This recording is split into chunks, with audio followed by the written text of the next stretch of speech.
isso é realmente muito relevante. O Fed precisa ter uma ideia para onde vão as taxas de juros no curto prazo. Como que eles falam sobre isso? Falando da taxa neutra. A gente fala bastante sobre isso. É a taxa de juros neutra, mas significa que o nível de taxa de juros na economia tem um lugar, não é restritivo, mas também não se acomoda. É quando a economia está equilibrada, basicamente. E o Fed tem quantificado isso, que o nível para onde estamos indo é em cerca de 3%. Mas qual que é o problema aí? Vamos pensar o quê? De 4,25 atualmente. Se isso funcionar, a gente cai para 3. Significa que a economia vai o quê? Desacelerar. O PIB cai, o gasto do consumidor, porque se fosse verdade no longo prazo, né, a gente chega a 3 e agora estamos a 4, a gente ia ter que ver a economia se desacelerar de uma forma muito significativa, mas isso não está acontecendo, o PIB continua crescendo.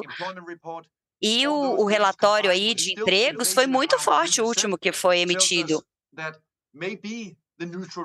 Então, pode ser que essa taxa neutra não seja tão baixa quanto 3, talvez seja mais próximo de 4, 4,5, talvez já tenhamos atingido essa taxa neutra e talvez não seja mais necessário cortes por parte do Fed. Pode até ser que seja necessário subir, né, aumentar a taxa de juros, mas basicamente significa que a taxa de juros no curto prazo vão continuar alta, vai continuar alta porque a economia tem chance de estar cada vez mais forte.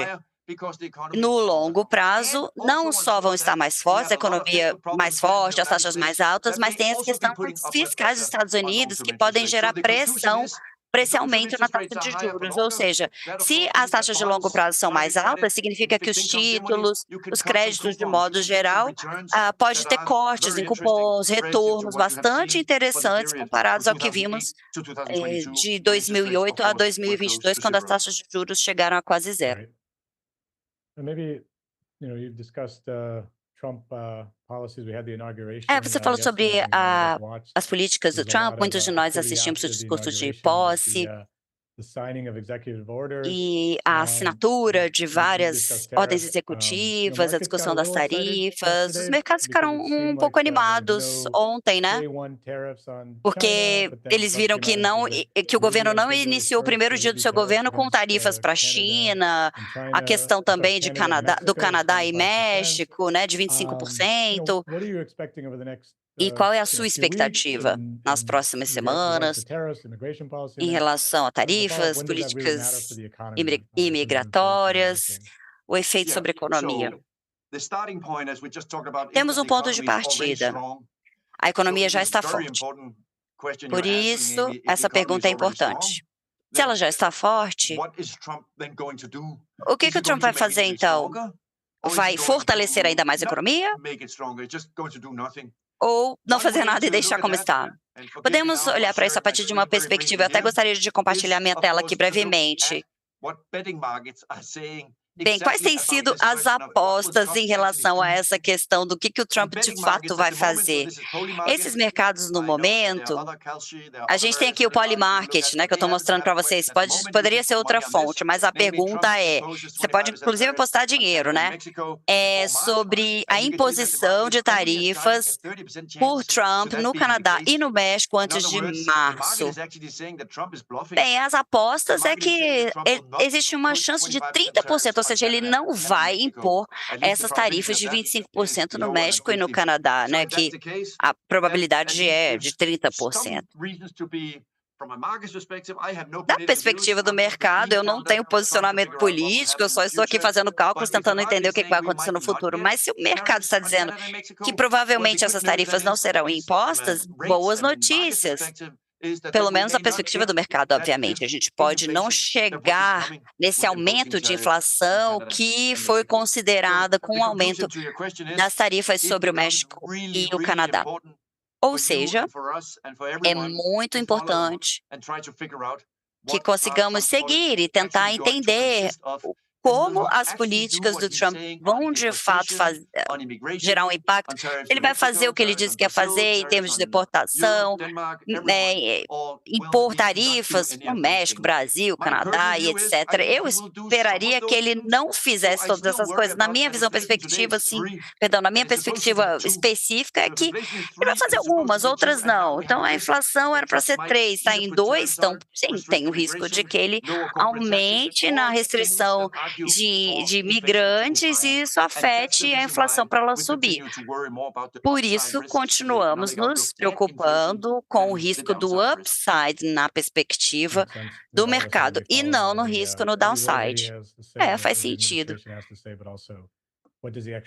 Acompanhar o que ele diz, mas também o que ele está assinando, né? A administração, o governo como um todo, né? Porque o que ele faz, de fato, é o que vai fazer diferença. Vamos ver como que isso vai caminhar. Agora eu vou sair um pouco dos Estados Unidos. A gente se concentra muito no mercado aqui, mas você falou um pouco num dos seus blogs,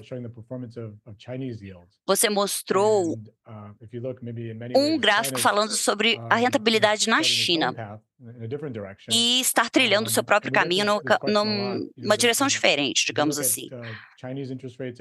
Olhando para essas taxas de juros da China e as taxas globais, existe uma lacuna. Fiquei curioso para entender esse seu raciocínio. Isso pode ajudar a segurar a taxa de juros dos Estados Unidos ou ter algum impacto, alguma influência da taxa de juros chinesa sobre os Estados Unidos? Nossa, muito relevante esse aspecto, inclusive para o Brasil. Como é que a China está caminhando? Isso tem um efeito sobre muitas economias, inclusive o Brasil e o Sudeste Asiático. Há 3 coisas em relação à China. Existe um problema demográfico ali, muito significativo. A China tinha essa política de um filho só. E de acordo com a ONU, a força de trabalho na China iria diminuir de 1 bilhão para 900 milhões. Significa uma queda de 100 milhões de pessoas, 100 milhões de pessoas a menos trabalhando nas fábricas, pagando impostos. Eles vão perder a força de trabalho. Ou seja, a China está passando por um problema por questões demográficas. Finalmente, a política de um filho só está chegando nesse ponto já mencionado antes. Não só isso, tem também uma outra questão na economia chinesa, que é uma bolha imobiliária. Os preços atuais têm uma queda de 9% e das casas novas de 6%, mas quando isso acontece, muitos problemas são gerados, como aconteceu em 2008 nos Estados Unidos. E por isso temos essa situação. O mercado imobiliário na China está desinflacionando e desacelerando. E, finalmente, tem a guerra comercial da China, não só com os Estados Unidos, mas também com a Europa. O que significa que vai ter obstáculos para o crescimento chinês.